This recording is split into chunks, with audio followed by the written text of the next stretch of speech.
કોંગ્રેસે હરાવવાની બાજુ કોઈ હરાવી શકતું જ નથી.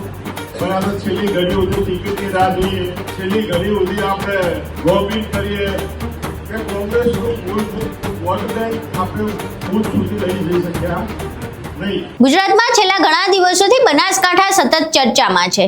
સ્થાનિક સ્વરાજની ચૂંટણીમાં બનાસકાંઠા એટલે કે કોંગ્રેસના બે દિગ્ગજ નેતાઓનો ગઢ. એક તો બનાસકાંઠાથી સાંસદ એવા ગેનીબેન ઠાકોર અને બીજા બનાસકાંઠાના જ વડગામથી ધારાસભ્ય એવા જિગ્નેશ મેવાણી, બબ્બે દિગ્ગજ નેતાઓનો ગઢ હોવા છતાં સ્થાનિક સ્વરાજની ચૂંટણીમાં કોંગ્રેસના બનાસકાંઠામાં સુપડા સાફ થઈ ગયા. ત્યારબાદ ભાજપના પ્રદેશ પ્રમુખ એવા જગદીશ વિશ્વકર્માએ ગેનીબેનની સાડીના પાલવ વિશે એક બફાટ માર્યો. હવે સ્થાનિક સ્વરાજની ચૂંટણીના પરિણામથી લઈને અત્યાર સુધી બનાસકાંઠા ચર્ચામાં છે અને ફરી એકવાર બનાસકાંઠા ચર્ચામાં આવ્યું છે. આ વખતે ચર્ચાનું કારણ છે કોંગ્રેસના પૂર્વ ધારાસભ્ય ગુલાબસિંહ રાજપૂત. ગુલાબસિંહ રાજપૂતે કોંગ્રેસની સતત થઈ રહેલી હાર વિશે વાત કરી છે અને તેની હાર શા માટે થઈ રહી છે તેના રહસ્યો ખોલ્યા છે.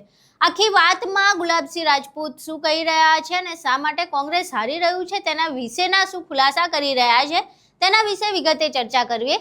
નમસ્કાર, તમે જોઈ રહ્યા છો ચક્રવાત ન્યૂઝ. હું આપની સાથે હેમલ.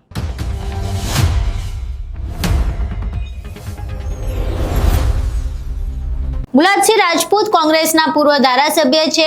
ગત વખતે જ્યારે ગેનીબેન ઠાકોરે પોતે ધારાસભ્ય પદ પરથી રાજીનામું આપીને લોકસભાની ચૂંટણી જીતી, તેઓ સાંસદ બન્યા, ત્યારબાદ તેમની બેઠક ઉપર જે પેટા ચૂંટણી થઈ હતી તેમાં સ્વરૂપજી ઠાકોર સામે ગુલાબસિંહ રાજપૂત ઊભા રહ્યા હતા પરંતુ હારી ગયા હતા. ત્યારબાદ બનાસકાંઠામાં સ્થાનિક સ્વરાજની ચૂંટણીમાં પણ કોંગ્રેસને ભારે હારનો સામનો કરવો પડ્યો. હવે ગુલાબસિંહ રાજપૂતનો એક વિડીયો સામે આવ્યો છે જેમાં તેમણે કોંગ્રેસની થઈ રહેલી સતત હાર વિશે વાત કરી છે અને તેમણે એવું કહ્યું છે કે કોંગ્રેસ કોંગ્રેસના જ કાર્યકર્તાઓના કારણે અને કોંગ્રેસના નેતાઓના કારણે જ હારી રહી છે. હવે તેઓ આમાં કોના પર પ્રહાર કરી રહ્યા છે, એવા કયા નેતાની વાત કરી રહ્યા છે જેના કારણે બનાસકાંઠામાં કોંગ્રેસ હારી રહી છે, તેના વિશે ગુલાબસિંહ રાજપૂત શું કહી રહ્યા છે તે સાંભળીએ. આપણા વિસ્તારના કોંગ્રેસના ભાજપના કોઈ રાજકારણીઓ કરી નથી, પણ જે રીતે રાજકારણનું સ્તર નિમ્ન કક્ષાનું જાય છે, આ તાલુકા જિલ્લા પંચાયતની ચૂંટણીમાં નરેન્દ્રભાઈ મોદીને આપણા વિસ્તારમાં આવવું પડે, અમિતભાઈ શાહ આવવું પડે, ભાઈ હર્ષભાઈ સંઘવીને આવવું પડે, મુખ્યમંત્રીને આવવું પડે, કેટલાય મંત્રીઓને આવવું પડે. એક આટલી નાની ચૂંટણીમાં આપણા કાર્યકરોને હરાવવા માટે કરીને તમે આયા 2 મહિના બધા મંત્રીઓ ખાટલા મિટિંગો કરી, મુખ્યમંત્રી થરાદમાં 6 કલાક બેઠા, એના પછી તમારે દિશા આવ્યા હતા. તો એ સમજો કે આખા ગુજરાતની ચૂંટણી હોય એ 6 કલાક એક તાલુકામાં બેઠા, એક જિલ્લામાં આખો દિવસ કાઢ્યો, 34 જિલ્લા હતા, પણ માત્ર આપણા બનાસકાંઠા જિલ્લામાં આખો દિવસ આપણા માટે કરીને એટલે આપણે કેટલા મજબૂત છે એ સમજવા. ખાલી આળસ કંકેરી અને મહેનતમાં લાગવાનું છે અને આજથી શરૂઆત કરો કે હવે 500 દિવસ રહ્યા છે વિધાનસભાની ચૂંટણી અને આ 500 દિવસ દરેક કાર્યકર્તા, દરેક આગેવાન, હું પોતે વિધાનસભાની ચૂંટણી લડું છું, એવી રીતે મહેનત કરીએ તો પરિણામ આપણા સુધી આપવા કોઈ વાર લાગવાની નથી. પણ આપણે છેલ્લી ઘડી સુધી ટિકિટની રાહ જોઈએ, છેલ્લી ઘડી સુધી આપણે લોબિંગ કરીએ અને મળે તો ઠીક છે, ના મળે તો પછી બીજું કરીએ. હરાવવાનું કામ કોંગ્રેસે જ હરાવવાની બાજુ કોઈ હરાવી શકતું જ નથી.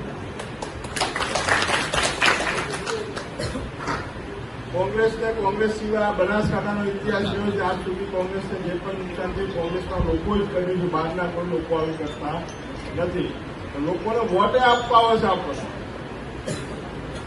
પણ ક્યાંક આપણે કચાશ આ વખતે કદાચ બનાસકાંઠાના પરિણામમાં એક આપણને મોટું નુકસાન થયું હતું લગ્નગામ.